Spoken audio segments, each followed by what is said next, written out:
I managed to hit a 6th octave E note on the 6-string guitar with 22 frets.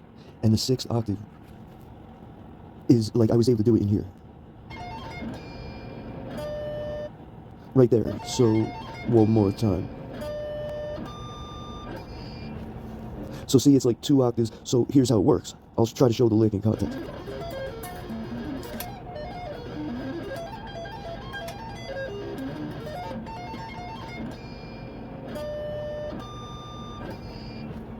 So the highest one is on the 17th fret wire. Right there. The second highest one is down by the 5th fret. So this is the second highest, and then like one more octave. So this fret on the 5th fret, if you pick the natural harmonic, it's the same note and the same octave as the 24th fret. So using this picture from Wikimedia Commons, I'm going to show you all the octaves. This is a 24 fret neck. So we go into the E, the open string with no frets. So if every one of these white dots is nothing but a cosmetic marker, the one with the 2 dots is the 12th fret, and the other one with the 2 dots is the 24th at the end. So this would be the 3rd fret, this would be like the open string, that would be the first E in the blue. The second octave would be the 2nd fret on the 3rd string. Now the 5th fret on the B string here is equivalent to the open of this. So they're both E strings, right? So if you just hit them open, it's E. The 5th fret here would be the same note. So now that's 3 octaves right there. The open string, 2nd fret, 2 strings over. 5th fret, 2 strings over. The next one is 12, right?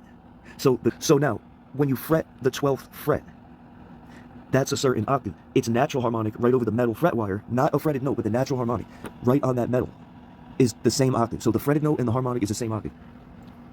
The 24th fret fretted is the same thing as the 5th fret wire natural harmonic.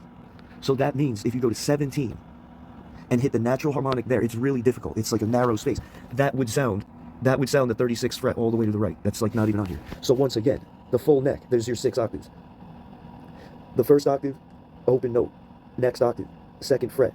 Next octave, 5th fret on the B. Next octave, fretted, is the 12th fret, which is the same as its harmonic.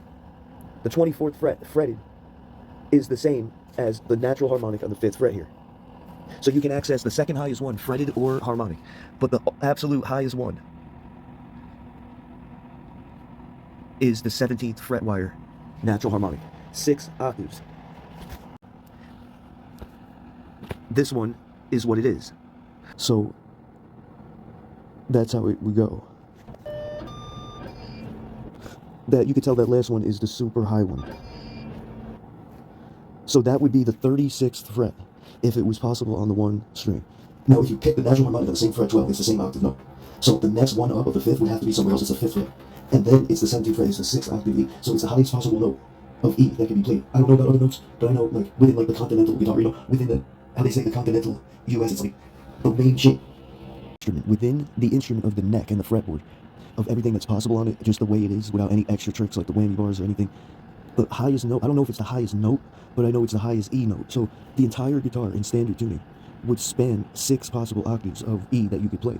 I know that there's a higher one. Now that I think about it, I know there's a higher one of A, which would be the 5th fret or whatever, but it's like a super high one, the same way in Beat It that Eddie Van Halen does. Somehow you can fret it if you use your fingernail or something, or use the pick or something, but it's like so precise at the end of the solo that he hits the very last note that it's hard to even notice it sometimes. The very last thing he plays as he slides down, he hits a super high note that shouldn't even be possible that I figured out is A. So if you go back on my channel and watch it, where it's called fixed re-upload without the color touched or something, and I'm telling you like why the Beat It solo is crazy, but I think that's really what the highest one is. But then again, there's like Eric Johnson tricks that he uses his ring finger of the picking hand simultaneous with the pick a certain amount higher, like it's crazy, and then it'll make these crazy harp sounds and whatnot, and he's able to sound the harmonics. But other than that, I don't know what's the highest one that's ever possible, but I know that's the highest E within the continental instrument of the fretboard, like that can be played with it, you know what I mean, without any extraneous other things.